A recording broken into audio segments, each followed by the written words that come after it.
Hi കൂട്ടുകാരെ, അപ്പോഴും നമ്മുടെ മത്തങ്ങ ഇവിടെ ചെത്തി എടുത്തോണ്ട് വന്നിട്ടുണ്ട്. ഇതിനെ ഒന്ന് കട്ട് ചെയ്തെടുക്കണം.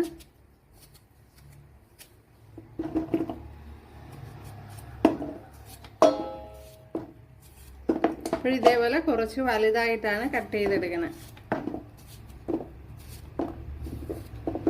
അപ്പോഴെല്ലാം ഇതേപോലെ കട്ട് ചെയ്തെടുക്കുക.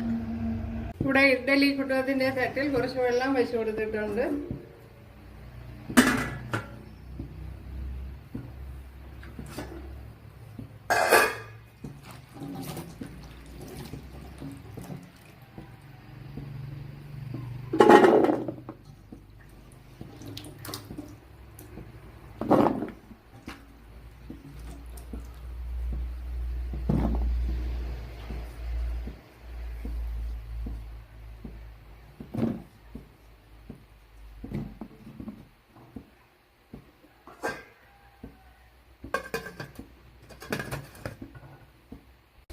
ഒരു പാത്രം വെച്ച് കൊടുത്തിട്ടുണ്ട്. അതിലേക്ക് ഒരു 1.5 ടേബിൾ സ്പൂൺ വെളിച്ചെണ്ണ ചേർത്ത് കൊടുത്തിട്ടുണ്ട്.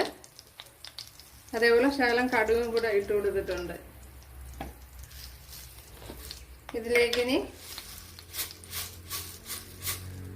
കുറച്ച് ഉലുവയും കൂടെ ചേർത്ത് കൊടുക്കാം.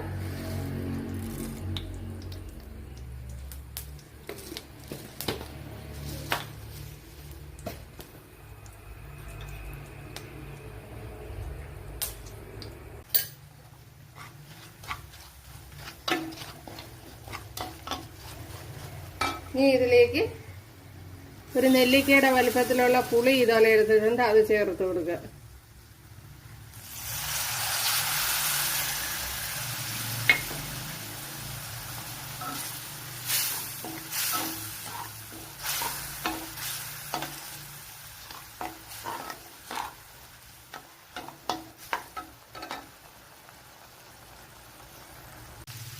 ഇതെല്ലാം നല്ല അടിപൊളിയായിട്ട് വന്നിട്ടുണ്ട്.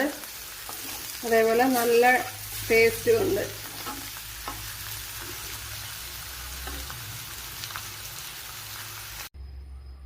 നമ്മുടെ മത്തങ്ങ കണ്ടല്ലേ, അടിപൊളിയാണ്. ഒരു കിടിലൻ റെസിപ്പിയാണ്. തീർച്ചയായിട്ടും നിങ്ങൾക്ക് എല്ലാവർക്കും ഇഷ്ടപ്പെടും. ഒരു കിടിലൻ റെസിപ്പിയാണ്. അപ്പോൾ തീർച്ചയായിട്ടും നിങ്ങൾക്ക് ഇഷ്ടപ്പെടും. കൂട്ടുകാരൊന്ന് ചെയ്ത് നോക്കുക. ഇഷ്ടമായാൽ ഒന്ന് സബ്സ്ക്രൈബ് ചെയ്ത് സപ്പോർട്ട് ചെയ്യുക. എനിക്കൊരു സപ്പോർട്ടാവും. അടുത്തൊരു വീഡിയോ ആയിട്ട് കാണാമെന്ന് പറഞ്ഞുകൊണ്ട് എല്ലാവർക്കും താങ്ക്സ്. ഹായ് കൂട്ടുകാരെ, ഇന്ന്